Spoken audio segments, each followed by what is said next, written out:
Hello, I'm Efemin Fei from Chinese Effect, and this is a podcast about active versus passive knowledge of Chinese characters. I want to share with you my perspective on what I think is important when it comes to learning characters, and what I think is basically a waste of time. So, let's dive in. There are two kinds of knowledge of Chinese characters. One of them is hard to get, and the other one is extremely hard to get. The first one is a passive knowledge.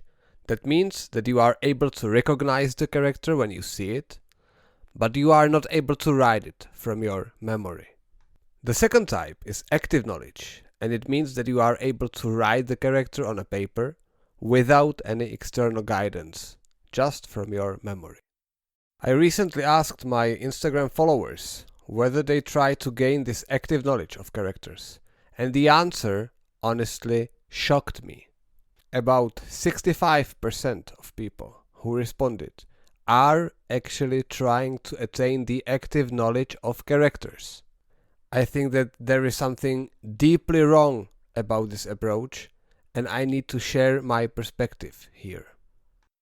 These days, when almost every written communication is digital, there are only 3 reasons why you might want to be able to write characters actively from your memory. First is that you need to pass some stupid exam that doesn't reflect the changes of the world and the whole technological revolution that we are experiencing. The second reason is that you want to impress yourself and other people. And the third reason would be that you just love the romantic idea of writing characters on a paper, maybe with a brush, becoming a famous calligrapher or something like that. So these are the only reasons I can think of, and there is surely no practical reason whatsoever. Because when you write on a computer, tablet or a phone, you type pinyin and you choose characters from the given selection. That means that you need just the passive knowledge of them, which really is great news. And sure, you might say that there might be a blackout, computers and phones might stop working, and then what? But I can tell you that if that moment comes, writing Chinese characters will be the last thing on your priority list. So yes, I am basically saying that you shouldn't try to gain the active knowledge of Chinese characters, unless you need it for some exam that you unfortunately just have to pass. And why am I saying that? Shouldn't I be happy as a Chinese teacher that students are this active and are willing to struggle this hard? Well, I'm saying that because trying to gain the active knowledge of characters is extremely demanding in terms of time and brain capacity. And the time you will spend doing this is the time you could be doing something much more useful, like learning the actual language, for instance. You see, in order to get your Chinese to some pretty usable level, you need to master pronunciation, vocabulary, sentence structures, and especially listening skills, apart from the passive knowledge of Chinese characters. All of these are highly demanding skills, and you most probably have only a limited amount of time that you can dedicate to Chinese. So you need to distribute it in a clever way.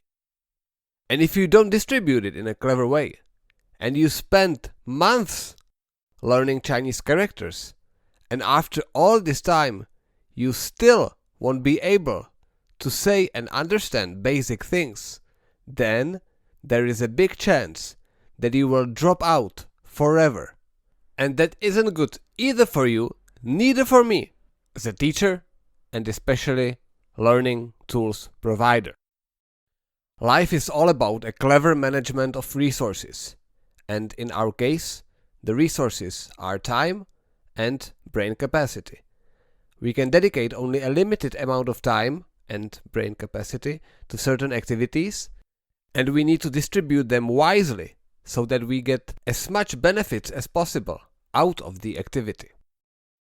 But of course, if you don't care about the actual mouth-to-mouth communication with people, and you are just fascinated by Chinese characters and you want to become a master of calligraphy, or you have an unlimited amount of time, or you have a very good visual memory, then you can forget about all that I have just said. If you are a normal person, though, then I would highly recommend to think about it for a moment.